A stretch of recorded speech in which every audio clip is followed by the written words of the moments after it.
Bora, Fel, se liga nesse trecho que eu separei da análise da vitória do Corinthians aí com o Elton Serra e também tem o Carlos Silva falando da arbitragem ali. O Vilmar Roldão, o árbitro do jogo, que empurrou o Garro no final da partida ali, gerou uma polêmica e o Carlos Silva comentou pra gente. Lembrando que imagens do jogo eu vou ter que tampar por direito autoral, eu não posso passar no canal, porém o que vale é a análise dos comentaristas. Então deixa o seu like, inscreve no canal, ative o sininho pra você não perder nada do Corinthians, nenhuma notícia, a gente posta vídeo toda hora, sempre que tiver algo interessante a gente posta em primeira mão. Então sem mais enrolações, Fel, bora pro vídeo. O Alberto fez 2, o Carrilho bem que tentou, se esforçou, mas foi difícil pro Corinthians ganhar da Universidade Central da Venezuela, mas venceu 3-2 e se classificou. Tudo bem? Vamos nessa? 1 hora de informação para você a partir de agora. O Sport Center vai falar de Copa do Brasil também, vamos projetar o Botafogo. Tem muito assunto por aqui, mas é claro que a gente vai falar muito do Timão, que está na terceira fase da Conmebol Libertadores e vai encarar o Barcelona de Guayaquil na semana que vem.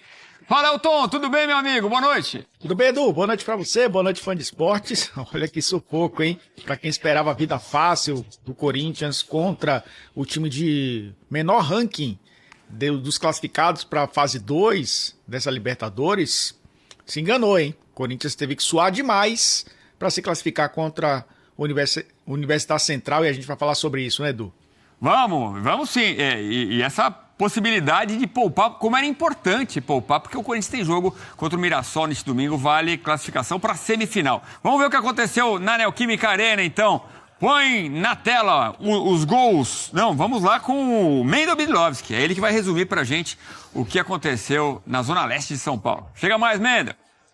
O Corinthians se classificou para a terceira fase classificatória da Conmebol Libertadores, mas foi no sufoco.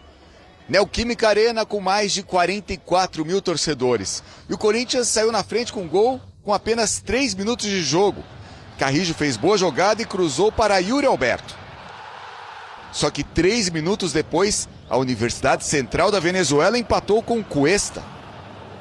O Corinthians seguiu pressionando. Neste lance a bola passou por Memphis Depay. E aí de Memphis para Matheus Bidu, que fez Corinthians 2-1. Logo depois, mais um empate da UCV, com Adrian Martinez. No segundo tempo, mais pressão do Corinthians, que parava no goleiro Miguel Silva, Matheus Bidu e Memphis. Torcida corintiana apreensiva até o finalzinho do jogo. Aos 43 minutos do segundo tempo, de Garro para Yuri Alberto, que fez o gol da vitória, o gol da classificação.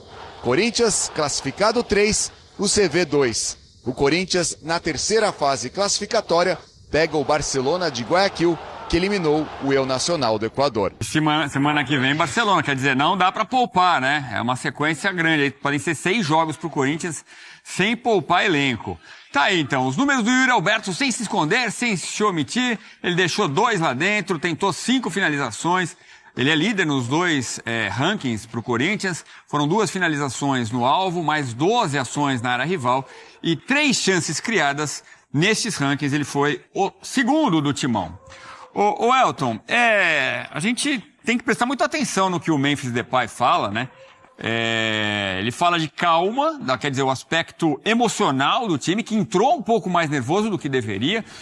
Mas me parece que chama mais atenção quando ele fala da humildade que o time não mostrou em campo. Você acha que o Corinthians teve essa dificuldade nos 2 jogos? Muito porque pode ter subestimado a Universidade Central da Venezuela? Acho. E os jogadores deixaram isso muito claro, né? Que poderiam resolver a qualquer momento e isso não aconteceu. Foi um Corinthians com uma rotação muito baixa nos 2 jogos. A gente até esperava que as coisas fossem diferentes nesse jogo da volta, até pela necessidade, né, de vencer a partida, de não ter conseguido uma vitória no jogo de ida. Como você falou, né, Edu? Tem quartas de final do Campeonato Paulista no fim de semana, poderia ter poupado os jogadores, apesar de eu achar que o estadual é a base da pirâmide de competições de qualquer clube grande do futebol brasileiro, mas poderia ter gerenciado melhor o calendário pensando em 2 competições, mas não aconteceu. Acabou sendo um time de novo que ofereceu espaços, defensivamente, né, um time muito espaçado, enfrentando um adversário muito frágil que chegava com facilidade pelos lados do campo. E a gente está falando de uma escalação que muita gente pode questionar um jogador ou outro, mas é uma escalação bem próxima do Corinthians ideal, né? De sistema defensivo, com o Mateuzinho e o Bidu, né? São dois jogadores. O Bidu até mais questionado, acabou fazendo uma boa partida até, acabou fazendo um dos gols. Mas o Mateuzinho acho que é inquestionável na lateral direita. Um trio de meio campo que a volta do Bidon, o Martinez que agora se consolida, tem sequência de jogo, o Carrillo que é um meio campista que muitas vezes se torna um atacante, e esse trio de frente. Então, muito próximo, né, do Corinthians ideal. Então não dá para colocar na conta de desfalques, né, de lesões, de um time que faltou jogadores decisivos na equipe titular. Não foi o que aconteceu. Então, a justificativa, logicamente, é um time que jogou muito abaixo do que poderia ter jogado. Até para esse momento da temporada, até pelo que o Corinthians já apresentou de modelo nessa temporada, né, de atuação, de desempenho em outras partidas. Então, teve que sofrer bastante para enfrentar uma equipe muito frágil, uma equipe que conseguiu fazer 3 gols no Corinthians, né, no agregado. O placar agregado acabou sendo favorável para o Corinthians, mas o Corinthians levou 3 gols, né? Acabou levando gols demais de uma equipe que tem essa fragilidade como a Universidade Central. Então, acho que sim, Edu. Uhum. Nesse caso, né, os próprios jogadores colocam isso, né, externam isso. O Memphis falou muito bem, né? O Corinthians é um gigante do futebol sul-americano, mas hoje, não, na prática, não mostra isso, né? Tá querendo voltar a ser, tá querendo voltar a ter o seu lugar. E por isso, ainda precisa jogar e provar um pouco mais. E o Memphis, o Barcelona de Guayaquil. É um time muito melhor do que a Universidade Central. E o Memphis, quando fala, me parece que ele inclui a si mesmo, né? Ele fala, ele fala muito coletivamente, né? Nós temos que prestar atenção nessa questão da humildade. Você, Elton, falou do aspecto defensivo, que tomou 3 gols do Corinthians nos 2 jogos, né?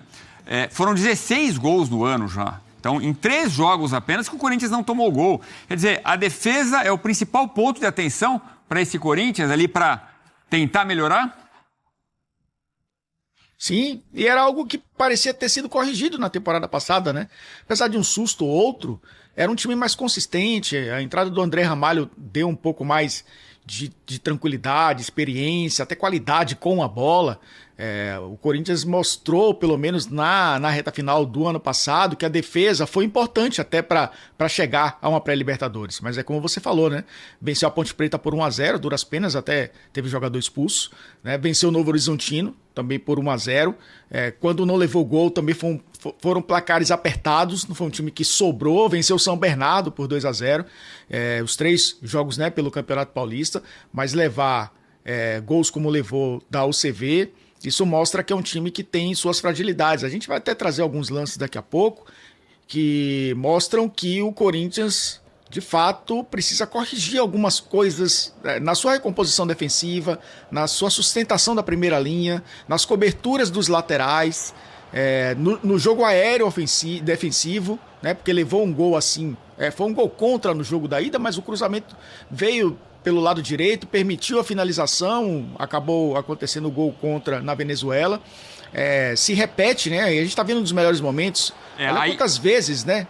A UCV chegou pelo alto, né? E conseguiu finalizar. Pois é, essa questão. Olha quantas defesas importantes que o Hugo fez, né? É verdade que ele falha no segundo gol, ele sai ali caçando borboleta, como se diz, mas ele faz defesas importantíssimas. Quando tá 2-2, ele faz uma defesa espetacular de um chute de fora da área, né? Então, assim, apesar de ter saído mal nessa bola aí, mais uma vez o Hugo Souza foi fundamental, hein, Elton? Fez algumas boas defesas, falhou. Aí é uma falha, obviamente, né, nesse jogo aéreo. E se não fosse ele, logicamente que o resultado poderia ter sido diferente. A Universidade Central, até... a gente sempre fala aqui, né, do outro lado tem um adversário, né? Esse adversário joga também. Tem suas fragilidades, mas joga. Uma equipe que teve uma formação até um pouco mais ousada, né? Jogou com a linha de 4, não jogou com linha de 5, jogou com 2 zagueiros e 2 laterais. Bem verdade que os 2 laterais passavam muito pouco, né? Porque tinha o Zapata, jogador da assistência de um dos gols, o Cuesta do outro lado, que marcou um dos gols, né? O Jovem Branco, né? por dentro, jogadores para tentar incomodar um pouco a defesa do Corinthians. Então não foi um time que jogou com um cinturão no seu sistema defensivo.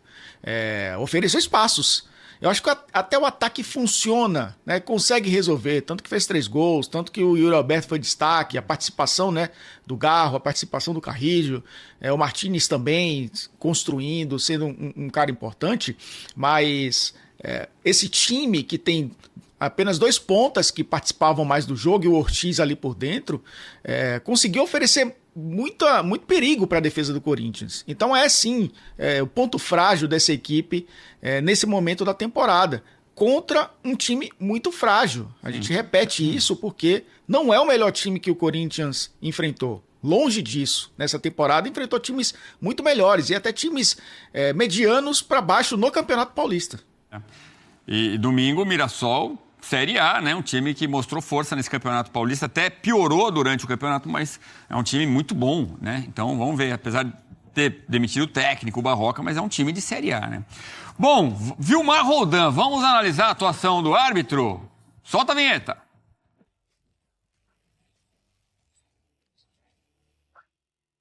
Boa noite, Edu Elias, Elton Serra, a todos que nos acompanham. O Corinthians ganhou 3-2 da Universidade Central da Venezuela. E o árbitro Vilmar Roldan, árbitro experiente de 2 Copas do Mundo, mas que não esteve bem essa noite. Demonstrou soberba, prepotência e autoritarismo. Quando terminou o primeiro tempo, ele foi e empurrou o jogador do Corinthians, o Garro. O árbitro não tem que abraçar jogador, não tem que empurrar jogador, não tem que tocar no jogador. Tem que manter uma distância e manter a autoridade sem autoritarismo. Portanto, o Vilmar Roldan não influenciou no resultado do jogo. Foi um jogo com 18 faltas, 6 cartões amarelos, mas deixou a desejar. Um árbitro experiente da primeira linha da Conmebol. O que resta para o resto da competição? Não esteve bem nesta noite o colombiano Vilmar Roldan. Boa noite, um abraço a todos. Valeu, nosso Carlos Eugênio Simon, árbitro de 3 Copas do Mundo. Eu achei um absurdo, né? O Roldan empurrar o Garro. Aí eu fiquei pensando, será que tem punição para árbitro? Já imaginou dar um chute no jogador, o cara ficar louco, dar um soco? Não existe, né? Quer dizer, o que a gente costuma ver, costumeiramente, não, o cara vai pegar um gancho, vai ficar sem apitar. Mas olha isso, realmente de uma forma autoritária, nunca vi isso. Já viu isso, Elton? Não, no começo parecia um diálogo bem tranquilo, né?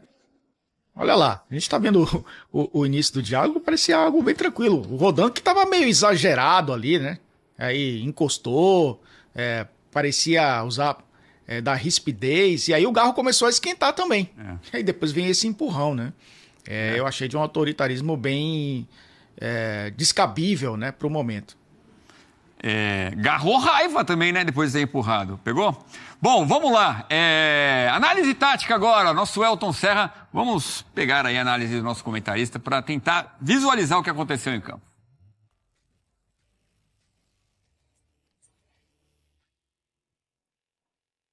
E aí, Edu, começo de jogo, olha como o Corinthians tinha espaço pelos lados do campo. Esse lance é interessante porque o Yuri Alberto aponta para o Martínez fazer o passe para o Carrillo, que está muito solto do lado direito do ataque. Ele dá esse 3 dedos também espetacular, né, que alcança o meia do Corinthians, aparecendo do outro lado. O Yuri Alberto não pediu a bola para ele, né, porque ele estava bem marcado. Ele pediu a bola do outro lado para, aí sim, ele se posicionar entre os zagueiros e depois, quando o Carrillo faz a jogada no 1 contra 1, ele ataca esse espaço vazio para antecipar os 2 zagueiros e aí finalizar para fazer 1-0. Jogada muito inteligente, né, do camisa 9 do Corinthians.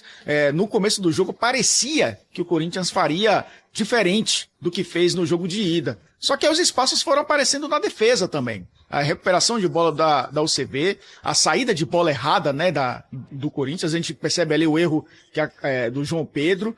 E aí, olha o outro lado, foi bem parecido o lance, né? O lado esquerdo da defesa do Corinthians livre, o Zapata recebe pelo lado esquerdo defensivo corintiano, lance igualzinho ao que aconteceu com o Carrillo, só que a diferença é que o Cuesta está muito livre para receber no espaço vazio e empatar o jogo. O Corinthians ofereceu também espaços pelos lados do campo que comprometeram demais, né, a partida, e essa defesa que estava postada até, oferecendo espaços no corredor e deixando espaços por dentro também dificultaram a partida da equipe. E agora sim, né? O Yuri Alberto se posiciona por dentro, mas a bola vai chegar no Memphis. E a gente viu isso no ano passado acontecer. Até na Sul-Americana tem um gol bem parecido, né? O Memphis recebe entre vários jogadores da defesa adversária, dessa vez, né, contra a defesa da UCV, o passe é em profundidade ou o passe é no pé do Bidu? Ele prefere dar o passe no pé, né,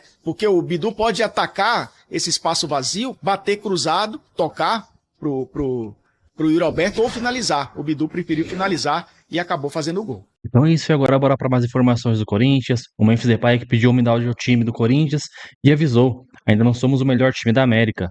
O holandês fez desabafo após classificação suados na Libertadores em vitória por 3-2 sobre a Universidade Central da Venezuela em Itaquera. A gente é eliminado aí, eu acho que seria o maior vexame da história. Seria uma eliminação constrangedora, o que gerou uma autocrítica aí também do Memphis Depay. Em entrevista concedida no gramado, o holandês, autor da assistência para o gol do Matheus Bidu, pediu um comportamento diferente da equipe do Corinthians na próxima competição, na próxima fase, no caso aí.